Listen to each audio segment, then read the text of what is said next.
नमस्कार, मैं हूं आपके साथ प्रियांशु शर्मा और आप देख रहे हैं Chanakya news India live TV. चलिए रुख करते हैं आज की तमाम खबरों की ओर।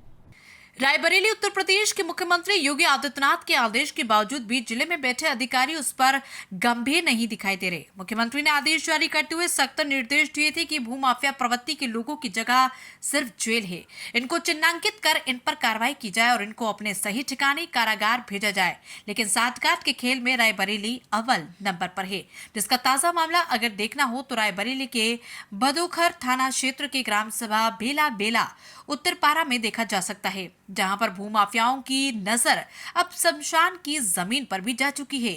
मुर्दों को दफनाने की जगह पर भी अब भूमाफियाओं ने कब्जा करने की कोशिश करी है और उसका पूरा सहयोग करा है जिला तहसील प्रशासन। पूर्व में भी इस कार्रवाई को करते हुए एसडीएम रही शिखा शंकवार ने कार्रवाई करते हुए एक लेखपाल को सस्पेंड भी किया था, लेकिन खेल उनके ट्रांसफर के बाद फिर से शुरू हो चुका है और आलम यह हुआ कि 2 बीघा से ज्यादा जमीन जो शमशान में दर्ज है, जिसमें अगर इंतखाब देखा जाए तो आज भी उस जगह पर खाली स्थान दिखाया जाता है, लेकिन अगर मौका का मुआयना किया जाए तो वहां पर आबादी कब्जा कर चुकी है, जिसका खेल खेलने वाला हल्का लेखपाल और तहसीलदार की अहम भूमिका देखी जा रही है। ऐसा नहीं कि सिर्फ शमशान की जमीन पर ही कब्जा किया जा रहा हो, जो वहां के मौजूदा किसान हैं जिनकी भूमि धरी जमीन है, लेकिन उस पर भी भूमाफियाओं द्वारा कब्जा किया जा रहा है। लगातार तहसील में फरियादियों की भीड़ लगी हुई है, लेकिन उससे पर कार्रवाई कुछ भी नहीं हो रही।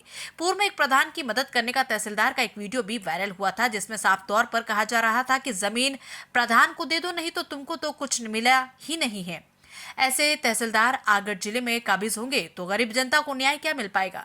आज अपने पुरखों की जमीन के लिए गरीब तबके के किसान लोग जिला अधिकारी से गुहार लगा रहे कि हमारे पूर्वजों की समाधि यहाँ पर है, इस पर क्या भूमाफिया कब्जा करेंगे, लेकिन बोलने को कोई तैयार नहीं। इस पूरे मामले पर ग्राउंड रिपोर्ट पर उतरे हमारे संवाददाता ने वहां लोगों से बात की तो साफ तौर पर उन्होंने बताया कि शमशान की जमीन ही नहीं, हमारी भूमि धरी जमीन पर भी भूमाफियाओं के द्वारा कब्जा कर लिया जा रहा है। हम लोग लगातार दौड़ भाग कर रहे हैं, लेकिन जिला प्रशासन की सुनने को तैयार नहीं। क्या उत्तर प्रदेश के मुख्यमंत्री योगी आदित्यनाथ ने जिस तरह से भूमाफियाओं पर कार्रवाई की है, इससे भी जिले में बैठे अधिकारियों को कोई डर नहीं है, या फिर पैसे की खनक इतनी ज्यादा है कि उन्हें कोई आदेश सुनाई नहीं देता। जब इस पूरे मामले पर आला अधिकारियों से संपर्क किया गया तो मामला जरूर संज्ञान में होना बताया, लेकिन कैमरे पर कुछ न बोलते हुए कार्रवाई की बात कही। अब देखना यह होगा कि खबर जब प्रकाशित होगी उसके बाद क्या ये अधिकारी जागेंगे या फिर इस प्रदेश के मुख्यमंत्री योगी आदित्यनाथ के आदेशों की हवा ऐसे ही निकालते रहेंगे। ये तो देखने वाली बात ही होगी। परिचय दे दें अपना। मैं विभव यादव एडवोकेट। एडवोकेट साहब, बहुत से मामले आ रहे हैं भूमाफियाओं के, कई पीड़ित आपके पास भी आए, क्या है पूरा मामला? देखिए, ये राही ब्लॉक की सबसे बड़ी ग्राम सभा, 2 ग्राम सभाएं हैं राही ब्लॉक में, लुधवारी और बेला भेला, जो बड़ी ग्राम सभाओं में आती, जहां पर हजारों करोड़ों रुपए कीमत की ग्राम सभा की ज़मीनें हैं।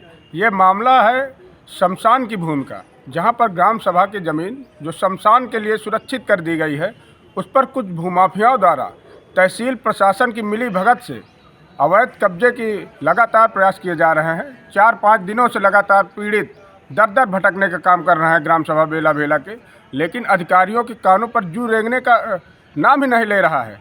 जिस तरीके का माहौल बना दिया गया है, भूमाफिया और अधिकारी मस्त और बेला भेला की जनता त्रस्त है। ये जिस तरह से मुख्यमंत्री योगी आदित्यनाथ भी कह रहे हैं कि लगातार इन पर कार्रवाई की जाए, तो क्या अधिकारी इस पर सक्रिय नहीं दिख रहे हैं? देखिए, उत्तर प्रदेश सरकार जब से योगी जी सत्ता में आए हैं, उनके बयान आते हैं जीरो टॉलरेंस, भ्रष्टाचार मुक्त उत्तर प्रदेश, भ्रष्टाचार मुक्त भारत, लेकिन जिलों की स्थितियां कुछ अलग है। आप खुद देख लीजिए, 4-4 दिनों से लगातार बेला भेला के ग्रामीण सदर तहसील के अधिकारियों के चक्कर काटते काटते परेशान हो गए। जब डीएम साहब के यहाँ ये लोग पहुँचे तो डीएम साहब के सख्त आदेश पर कुछ अधिकारी मौके पर पहुँचकर इन लोगों के द्वारा बताया गया कि काम रुकवाने का कार्य किए हैं, नहीं तो 4 दिन तक भूमाफिया अवैध कब्जा करने शमशान की ज़मीन पर, जहां पर कई समाधियां भी बनी हुई हैं, अवैध कब्जे का काम हो रहा था। और सदर तहसील के अधिकारी पूरी तरीके से मस्त थे। उनको कुछ अगर यहाँ के पीड़ित लोग आए, अपनी एप्लीकेशन दी, तो कोई कार्यवाही नहीं हुई थी उस पर। दादा, क्या नाम है? मोहम्मद कासिम। कहाँ के रहने वाले? भेला भेला हल्ट ग्राम सभा क्या उनसे लगती है? भेला भेला ही है। क्या मामला है, आप लोग क्यों लगातार तहसील चक्कर लगा रहे हैं और यहाँ पर अवैध कब्जा भी खूब हो रहा है, क्या है पूरा मामला? अवैध कब्जा जो कर रहे हैं वो अजय पुत्र श्री किशन जो शमशान की ज़मीन में कर रहे हैं, उससे पहले बहुत सी जगहों पे करके अवैध तरीके से बेच देते हैं। कितनी ज़मीन होगी शमशान की? लमसम 2 बीघे। तो क्या इस पे प्रशासन कोई कार्रवाई नहीं कर रहा? अब उस पर तो कार्रवाई प्रशासन हो रही है, लेकिन वही है कि पहले किए थे, अब उसके बाद फिर काम चालू कर दिए। और नेकपाल वगैरह सब जो है तो कोई इसमें सस्पेंड भी हुआ था क्या? उमेश दीक्षित ने कौन? रोका था। अच्छा, हाँ, उसके बाद वो तो चले गए, अभी दोबारा जो है ये फिर काम चालू कर दिए हैं, जबकि इसमें रोक दिया गया था। पूरी दी गई शमशान की ज़मीन तो है। किसी अधिकारी से मिले आप लोग? अधिकारी से मुलाकात हुई है। क्या बोले? बोले हाँ ठीक है, रुक जाएगा, लेकिन अभी तक कोई कार्रवाई नहीं हुई, काम चालू है बराबर। तो लगता है कार्रवाई होगी कुछ? जी हाँ, हमको है कि कार्रवाई होगी, प्रशासन करेगी, और हो नहीं रहा, फिलहाल आश्वासन दे रहे हैं।